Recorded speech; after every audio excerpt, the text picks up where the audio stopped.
The best bettors use every piece of data to beat the book. Great Scott! Kyle Murray crunches the numbers to break down the models to help you get an edge at the window each and every week. He's one of those idiots who believe in analytics. And now, your host, Kyle Murray. What is up, everybody? Kyle Murray from FTN Bets back again with another Betting with a Model video series where we're breaking down how I like to use the models that we have on FTN Bets to make some prop bets each and every week. And here are 4 of my favorite prop bets here, free every week, every Friday or Saturday. I'll be posting these videos with these 4 to 5 of my favorite prop bets of the week. I'll be using my model that I have out live on the site. Sometimes I'll be looking at Jeff's model. Sometimes I'll be looking at different research tools that we have. But after that, we'll be running through the prop shop as well to try to find the best lines possible. First pick on the board, David Montgomery over 72.5 rushing yards here. Now, big number for Montgomery here, who he's kind of struggled to start the year. But as you can see, I am projected for nearly 90 yards. Jeff Ratcliffe has him at just around 70. So I am a little bit higher on Montgomery than most people are, as you can tell. But anytime you're almost 20 yards higher than Vegas, you're going to be higher than most people. But I really like the matchup for Montgomery, and I liked what I saw last week, considering the fact that we saw Justin Fields start and we saw the rushing usage for Montgomery in terms of the team share actually go up. Over the course of the year, he's been about 66% of the team's carries.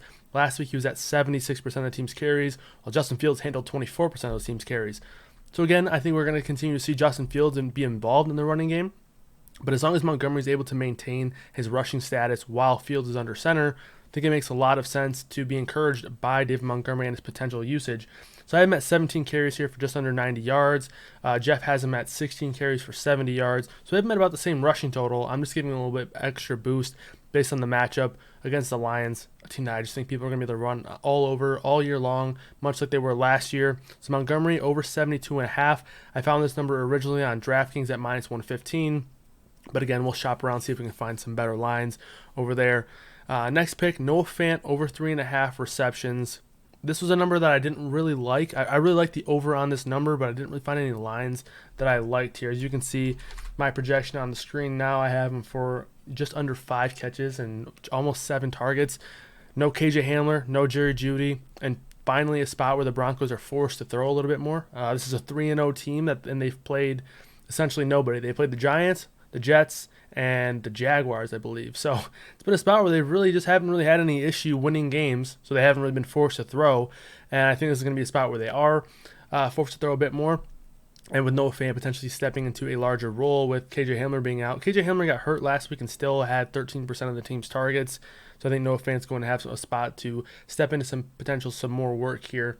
So again, I have him for almost 5 catches in the day, so over 3.5. Found it at minus 160 on DraftKings. I don't love that line there. Obviously, you're laying a lot of money there for a prop, but we'll shop around and see if we can find a better one. But again, the projections really led me to that over 3.5. Next pick, speaking of projections leading you somewhere, Odell Beckham over 4.5 receptions. Have him again at 8 targets, almost 9 targets on almost 6 catches. And this is a spot again where I'm much higher on Beckham than Jeff is in terms of his projections. But I'm higher on this game in general. I think this is going to be a game where we're seeing more involvement in the pass for Cleveland. And last week, Odell Beckham stepped in, played 63% of the snaps, and dominated 31% of the team's targets. That led to 9 targets. They didn't really have to throw the ball a whole lot. But the issue here with Odell Beckham is how many snaps is he going to play? I would tend to think that snap count is going to gradually go up as he gets more acclimated, gets healthier, etc. Played 63% last week. If he's able to get anywhere near 70, I think the targets go up, or at least the target share stays the same, which 30%, that's an elite number. And it doesn't really matter how much a team throws. If a receiver is going to have a 30% target share and have a 4.5 total, it's going to be something that I'm very interested in, despite the line. I found him at minus 140, but again, I really like this one here. So again, we'll shop around, see if we can find it a bit better elsewhere. And then last on the board, Robbie Anderson. Found this bet on DraftKings, minus 115, over 48.5 receiving yards. This is a spot where I'm buying into the squeaky wheel narrative. I definitely am. I will admit that, and that's kind of been influencing the projections as well. This is a spot where Matt Rule came out and said, we got to get Robbie Anderson more involved. It's a little bit ridiculous that This guy's 20 targets behind DJ Moore. He didn't say that, but that's how I feel about it. 20 targets behind DJ Moore, and now you're getting into a spot where this Carolina team, much like Denver, should be forced to throw a bit more here. They haven't even trailed yet this year. They've won 3 games against 3 pretty bad teams. I guess you can say the Saints are a solid team, but they beat the Jets, they beat the Texans, and they beat the Saints again, and they blew out the Saints, quite frankly. So they haven't really been forced into a situation where they're looking to throw much either. So Robbie Anderson, over 48.5 receiving yards. I have him at 72. My projections seem to be steering more towards last year's Robbie Anderson, and that might be the case here. I think we finally see him kind of get back to his old ways. Christian McCaffrey out with that hamstring injury. He's controlled 17 targets so far this year, and that was with him going out early last week. So 16%, almost 17% of the team's targets is vacated. Dan Arnold traded away. That's 11% of the team's targets vacated. Chuba Hubbard's going to step in. He'll get some work in the passing game, but I doubt nearly as much as Christian McCaffrey. And I think it's a good spot for Robbie Anderson to see those targets increase, get back up to that wide receiver 2 type level, and especially in a game where I think they're going to be forced to throw a bit more. I like this number here for Robbie Anderson at 48.5 receiving yards. Lowest number I've seen for him so far this season. I think it's a good spot to buy low on here. Let's head over to the prop shop, see if we can find some better lines here. First on the board is David Montgomery. If I could spell, that'd be really great.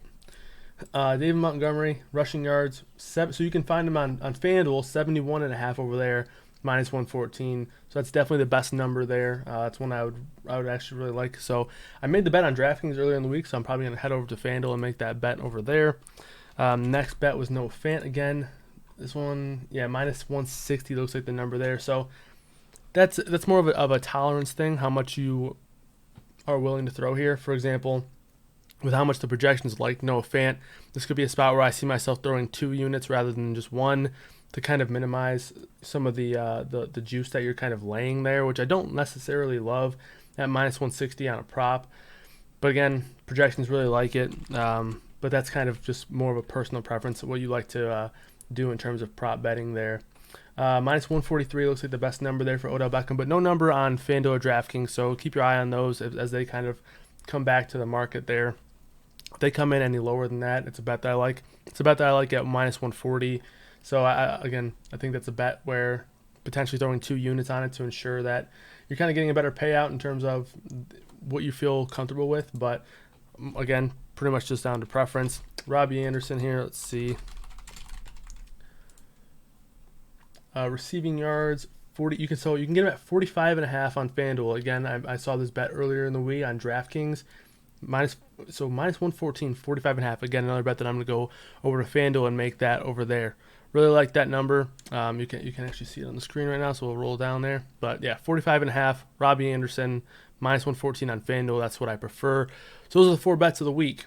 Appreciate you guys tuning in. Again, I'll be back every Friday/Saturday, usually Fridays, with 4 of my favorite prop bets of the week. Appreciate you guys tuning in. I will see you next week. Good luck, everybody. Hope these all cash, and hopefully you have a successful week 4 of the NFL season. See you next time.